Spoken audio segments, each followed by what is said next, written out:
Hello everyone, welcome back to our YouTube channel. In this video, we're gonna have a look at a great game played between the world champion Magnus Carlsen and challenger to the champion Jan Nepomniachtchi. So this was played in the Norway chess just recently yesterday, and it's basically a prelude to what will happen in the world championship game. There is a lot of debate about what's gonna happen. Most of the people think that Magnus is gonna come out on the top, but anything can happen. Of course, we have seen Kramnik Kasparov, in which Kramnik, although having great odds, won, and Alexander Eliakin versus Capablanca, in which Capablanca, although having great odds, was still lost the world championship. So anything can happen in the world championship. But of course, this game gives us an idea, and basically it's more or less about psychology of the play of the players at the moment. So both of the players would like to make a statement and would like to give an idea of what's coming up. Basically, they'd like to put pressure on their opponent. So Magnus playing white. This was basically an Armageddon game. The first game they played was a Berlin, and it was drawn. So they went into Armageddon, and Armageddon is basically like a must-win situation where white has more time. So Magnus, playing white, had about 10 minutes in this position. Black had about 7 minutes. So black has less time, but of course, all black wants is to make a draw or a win. But white must win must win the game. If he wins the game, then it's okay. If he doesn't win the game, he's basically lost. Even a draw would not be okay for white. So basically, all black has to do is make a simple draw or hold and win the game. And white is in a must-win situation, although white has more time. So this is how the situation is in a Armageddon game. Basically, it ensures that that will be a decisive game. There'll be 100% result. So Magnus playing white kicked off with knight to f3, knight f6, g3. Basically, this is the ready opening, and we might transpose into some other e4 opening or d4 opening very soon. Now d5. So black takes control of the center. Bishop to g2, fianchetting the bishop, preparing to castle very soon. g6 and white castle. So Magnus already has castled. Bishop to g7, and now this is the point where Magnus strikes in the center with c4. It's a very good move. Black supports the pawn with c6, keeping the position intact, keeping the central pawn structure intact. Now we have b3. Now this might be confusing for some of the players because this looks like for most of the beginners this would look like a mistake. That white has simply exposed the rook over here, and can't black simply move the knight. In fact, that is what happened. But of course, white is not losing any material because now we play d4. So Magnus plays d4 over here, and more or less we reach into a d4 opening, transposing from the ready to a d4 opening, and this looks somewhat of a Grunfeld, somewhat of a type of a Grunfeld type of position, the fianchetto system of the Grunfeld. Alright, so black in this position, castled, everything is alright till now. Both of them have a good share of the center. Bishop to b2. Now black kicked the pawn on a5. Basically, the idea is to open up the rook on a8 and to extend his vision with a4 and create some kind of a weaknesses on the white structure. So knight to c3 played. You can see black's knight is very well placed, and white would very much like if those knights are exchanged. That release some of the tension in the position, and it's always a good strategy to exchange your opponent's good pieces. This is exactly what Magnus is doing over here. Bishop to f5. Again, a very good move by Nepomniachtchi. He's just holding. He's not giving up the control. He's not giving up his strong outpost on e4. He's just keeping the control. He's playing very calmly, and so far he has done well for himself. Pawn to e3 supports the center, creates a strong pawn chain over here. Now we have knight takes c3. So Nepomniachtchi exchanged one pair of knights, and this comes with a particular idea. You can see at this moment the knight on e4 was occupying the e4 square. The bishop was already fighting for the light square, the central square. You can see it's not really a good idea for a number of pieces fighting for the same square. So black should get more space for his pieces, and that's the reason he exchanged. And after that, he puts his bishop on e4. The bishop is super good over there, and basically it ensures that black still has some solid control in the position. You can see this stops the knight from moving. If you move the knight, black is going to exchange the bishops, and this position will be very interesting. That will create some sort of a weaknesses for white. Of course, that's not totally bad, but still black so far has played very well. Nepomniachtchi does not seem to have any trouble, except that his knight on b8 is yet to develop, and he has still to decide where the knight has to go. So queen to e2 played by white. Magnus played queen e2. Now a4. Again, the idea is simply to open up the rook on a8, and where he sits rather than bringing him in the center, we just open it up right where he sits. Rook f to c1, it's a good move. At some point, the c file might open up. In that case, the rook is well placed on the c file, so that's a good move. 8 takes b3, 8 takes b3, again exchanging one pair of pawns, and Nepomniachtchi goes forward and exchange again a pair of rooks. So after all of this trade, both white and black are doing well. The position is equal. There is no weaknesses, no particular weakness in the position. Now, in this position actually has been reached earlier, and c5 was played earlier. You can see the bishop on c3 is not supported, it's hanging. So if takes, then we can simply capture. So c5 is a good move over here, putting pressure in the center.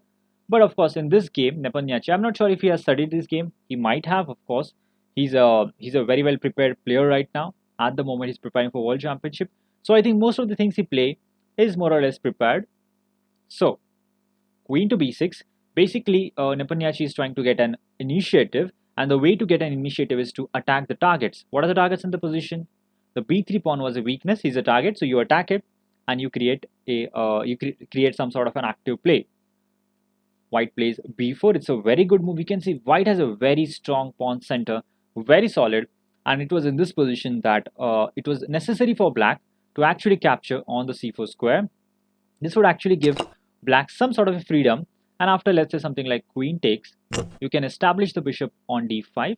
The queen has to move. Let's say the queen goes here, and now you can see the light squares b5, c4 are all available for black pieces. The knight can come over here. He can try to get towards this squares and try to establish himself well on this squares. Again, white's bishop on c3 is a bad bishop. It doesn't have a good future at the moment. And if white wants to play pawn to e4, e to 3, e3 to e4, then the bishop simply goes back. And the thing is, the center will be softened up. It will be a little bit weak, and that center will be easier to attack. So you can see the position is more or less balanced over here. But after, let's say, something like knight to a6, I don't think black will have any problems in this position to maintain a good balance, because most of his pieces are very well placed. They are coordinating with each other, and there is not a single weakness for white here. Although there is one weakness for black over here. Although there is one weakness for white, that is the b4 pawn, but which can be easily defended. But if this was played, it would have been really good. But of course, d into c4 was not played. Instead, Nepomniachtchi played knight to d7, and this move actually was the cause of a lot of troubles. You know, Magnus Carlsen is a player. If you give him a little bit of freedom and let him do what he wants, he would really enjoy. And this is exactly the kind of position you should not play against Magnus. It's a positional grind. Now the strategic ideas become very clear. You know, as a positional player, Nepomniachtchi is far inferior to Magnus Carlsen, and everyone knows that Magnus is such a great grinding positional player. After the move c5, he gets exactly what he wanted. The game is very strategic in nature. After the queen moves back, the plans are very clear. White's pawn structure points over there, so you would like to push on the queen side, get initiative on the queen side, and create play on the queen side. Whereas black has to play for e5, which actually does not give him advantage at least for the moment. So he should be playing in the center or on the king side or on one of the flanks. But white will be playing on the other hand. Right now, white is the one who's doing well. You can see in this position, rook a7 was played by Magnus, already putting some sort of a pressure. The pawn is pinned on b7, and the move b5 might soon come. So now queen b8 played by Nepomniachtchi, asking Magnus, what are you going to do about your rook? Magnus says, I'm not going to come back simply because you threatened my rook. I'm going to protect it. The queen can also invade from this squares, and of course b5 is something that's always on the horizon. So everything can happen at the moment. And it was in this position that Nepomniachtchi is not a player who would just wait and let things happen to him. He would play very actively, and he tries, rather than waiting for something like knight f6 or h5, which are actually good moves for black, he makes a critical decision.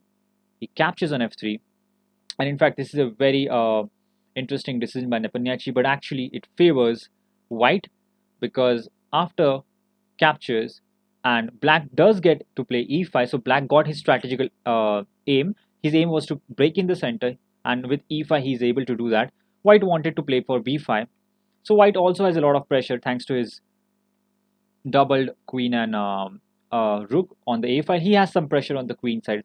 Black has some pressure on the king side in the center. So both of them are getting what they wanted. But of course, Magnus has the bishop pair, and if the position opens up, this is gonna be fatal.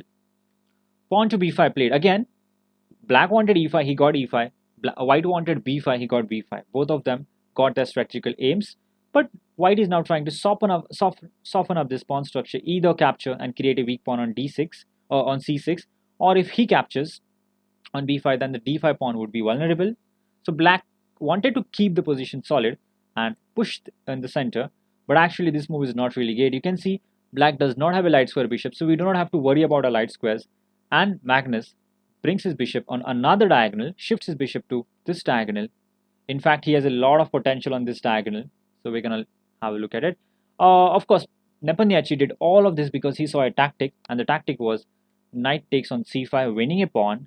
But of course, this tactic has a lot of flaws, which Magnus simply exploited with the move bishop to b4. And it turns out that Magnus has outcalculated Jan Nepomniachtchi. And after knight a6, although our rook is trapped, you can see because of the opening of the diagonal, we can get his rook as well. So Magnus captures. This was well calculated by both the sides, but of course Magnus did it better because after takes, now there are multiple moves over here. You can also take on a6 with the rook. There are various ways of giving up the rook, but what Magnus did was extreme precision. He wanted to make sure that he makes the perfect choice. So rook takes b7, queen takes b7, queen takes on a6. This is a very good choice. In fact, the queen cannot be captured. If takes, then the pawn will simply run home, cannot be stopped. The bishop is far away from him, can't really stop him. And that will be totally winning, of course, easily winning for Magnus. So after queen takes on a6, black has to move the queen. He goes over there. Now Magnus picks up a pawn on c6. So after all of this, it turns out that Magnus is a much better in a much better position over here. Although it's a opposite color bishops, which are super drawish, we know that. At the same time, there are still queens on the board, and the b pawn can actually create a lot of threats combined with the queen. So position is super unclear, but definitely favors Magnus by huge margin. Queen to d6. Nepomniachtchi realized that the only way to kind of create some drawing chances is to exchange queens, after which we'll have an opposite color bishop. Of course, Magnus agreed, captures, because he had a plan about it. He realized that although white's position is super solid and the only weakness is the b5, and it might turn out that this pawn is actually a strength, but black on the other hand has a lot of weaknesses. We have a light square bishop, and he has 5 of his pawns on light squares. All of them are target to the light square bishop. This is the ideal endgame, and this is exactly why Magnus Carlsen is so strong. He's just too good in endgames, and this is definitely a losing position now. So we're gonna have a look at it. How do we attack the weakness on d5? You maneuver the bishop to d1, bishop c7, bishop to b3, attacking the weak pawn on d5, creating some serious threats. King g7, you take another pawn. Now Magnus is 2 pawns up. This pawn is on e4 is hanging. This is a serious threat. Now Nepo plays f5. Of course, even after this, the problem is the pawn chain is light square, and we have the light square bishop, which makes it easier for our bishop because our bishop is far more active, and it makes us easier for us to attack those pawns. And it was in this position that Magnus plays a very interesting and strong move. You know, this pawn chain is really super strong, so he tries to break this with the move pawn to g4. Of course, if it's captured, it was not captured in the game, by the way. If it's captured, then bishop takes on e4, creates a lot of serious threats. We would have 2 passed pawns in the center, 2 connected passed pawns in the center, and 1 on the queen side. It's even after the opposite color bishop, this creates serious chances for white. So of course, in this position, king f6 was played. Black again tries to hold on, but again a very good move by white. h4, just squeezing. This is squeeze play. This is what Magnus is super good at. You know, this is exactly his expertise. So now the pawn wants to go forward. Again, if you capture on g4, then I can capture on e4, and I'll get a centralized connected passed pawns. So Magnus again is doing well over here. Nepomniachtchi plays h6, and well, the medicine is worse than the disease over here, because this move creates more weaknesses than it prevents. It stops, of course, the g5 idea from white, but again it creates a lot of weaknesses. Now the pawn on g6 is simply weakened up, and which Magnus obviously exploited. First, of course, there's a lot of time for him. King g2, played by Magnus. Now just bishop to d8. You can see black just has to wait. He doesn't have too many things to do, but whereas white can make some real progress. h5. This is the reason why h6 was a bad move, because the pawn on h6 is actually the root of the pawn chain and is now undermined. So captures over here, captures over here. You can see in this position he can also capture over here, h into, but then you take this pawn, and you can see after king takes, let's say something like f3 and takes, king takes. Basically we will have two connected pass pawns. The h pawns are not really threatening because our bishop actually is a light square bishop, controls the h1 square. We can easily stop the rook's pawn, whereas our center pawn will create some serious threats in the position. All right, going back, after the move h5, black plays f into g4. Now we take on g6. Now black's position is totally ruined, and after king takes, you pick up another pawn. So Magnus is right now up 2 pawns. King g5, f4, another great move. Pawn in passant is not really a good idea, because in that case, again, white wanted 2 central pawns, connected pawns, and he exactly got that. So this is not really playable, and his weak h4 pawn, h rook's pawn, is not strong enough, and we can always sacrifice a bishop in the worst case scenario. That's not going to happen, of course. But white is doing definitely very, very good over here. So going back, after the move f4, the king goes back. But again, this leaves the pawn on g4 in trouble. So just king g3 attacks the pawn, h5. Now that is a new weakness. So we go for the new weakness. We attack the target, king to h4. The king can no longer defend it because the bishop is controlling all the squares, all the diagonal squares. Bishop to a5 was played. Basically, the idea is if you capture this pawn, Nepomniachtchi would play bishop to d2 and start grabbing these pawns. Although even there, I think white's chances might have been good. But of course, Magnus plays accurately and plays the move b6. He throws in this move. Basically, it's forced for black to capture. Otherwise, the pawn will run home. So he has to capture this before it becomes a serious threat. And after, basically, this is where Nepomniachtchi resigned. But let me just show you what happens. If you capture this, you can see the bishop is far away from this pawn, and our pawn on e3 is safe. You can grab this.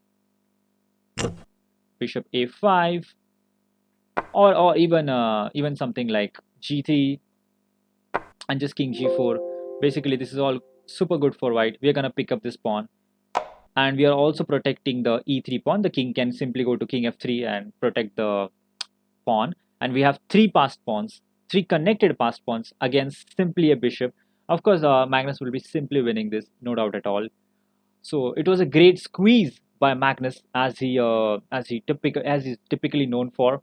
A great game by Magnus Carlsen, and because of this game, he made a statement. In fact, after the game, he made a very interesting comment that he wanted to get an edge, and he wanted to make sure that everything is accurate, and he wanted to talk. I think in his own words, he said he wanted to torture his opponent, which basically puts Nepomniachtchi in a lot of pressure. It's psychologically you're attacking your opponent in such a way. Of course, I don't think there is anything as sportsmanship over here. I think there's a lot on stake.